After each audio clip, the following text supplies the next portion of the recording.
Le régime terroriste du Hamas à Gaza vient de publier sa dernière vidéo d'otage. Elle montre l'otage Gilboad Dalal. Itak a été vu vivant pour la dernière fois dans une vidéo d'otage avec Eviat Al-David, assis dans une voiture garée derrière un véhicule de la Croix-Rouge, tandis que leurs ravisseurs les narguent alors que leurs amis sont libérés. Eviat Al-David a ensuite été vu vivant dans la vidéo tristement célèbre, en train de creuser sa propre tombe, affamé et ressemblant non pas à un survivant d'Auschwitz, mais à un détenu d'Auschwitz. Dans cette vidéo, Guy Gilboad Dalal, dont la diffusion n'a pas encore été autorisée par sa famille, apparaît amaigri devant les bureaux de la Croix-Rouge à Gaza, déclarant à la caméra « Voici les bureaux de la Croix-Rouge à Gaza ». Ils le conduisent dans la ville de Gaza pendant qu'il dit qu'il est piégé là avec 8 autres otages et que le Hamas ne va pas les laisser partir. Ils ne vont pas les laisser quitter la ville, tout comme ils ne vont pas les libérer sans condition, comme le demande le gouvernement britannique, mais bien sûr, un doigt sans sinon n'est qu'une déclaration vide. Et cette vidéo rappelle l'ennemi véritablement tordu, psychopathe et maléfique contre lequel Israël se bat.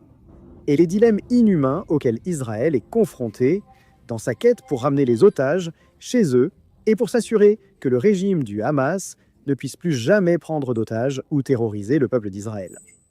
Je n'ai pas de solution, personne n'en a, mais je peux vous dire ce qui aide.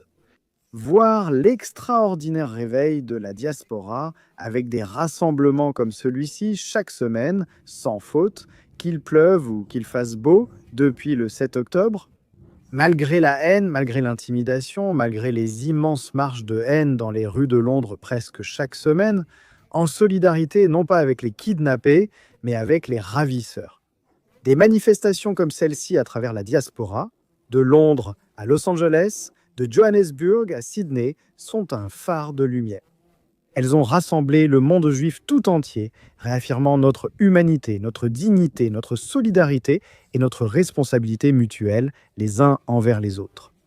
Et c'est tellement inspirant, venant d'Israël, de voir la diaspora se mobiliser semaine après semaine pour rappeler au monde que le régime terroriste du Hamas détient encore 48 otages dans les cachots de Gaza.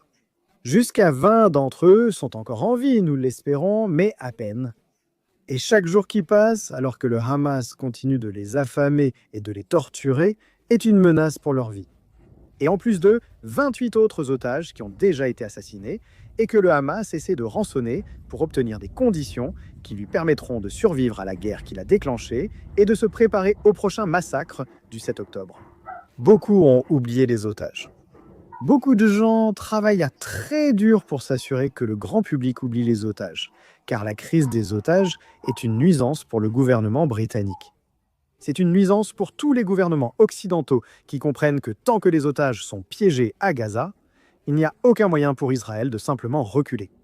Il n'y a aucun moyen de forcer Israël à capituler et à accepter le régime terroriste du Hamas tant qu'il continue de détenir les personnes dont vous montrez ici les visages. Montrez à vos concitoyens, qui préféreraient oublier, à qui certains essaient de faire oublier, qu'il y a encore des otages piégés à Gaza. Chaque jour où le Hamas garde ses otages est un crime contre l'humanité. Chaque jour où il les garde dans l'obscurité et maintient leur famille dans l'ignorance est un crime contre l'humanité. Non seulement le peuple juif ou l'État d'Israël, mais toute l'humanité. Et c'est pour cela que vous êtes ici, semaine après semaine, en solidarité. Alors du fond du cœur, merci beaucoup pour la solidarité que vous montrez chaque semaine depuis le 7 octobre. Continuez. Espérons que cela finira bientôt. S'il vous plaît, mon Dieu. Shabbat Shalom et Shana Tovan. Merci.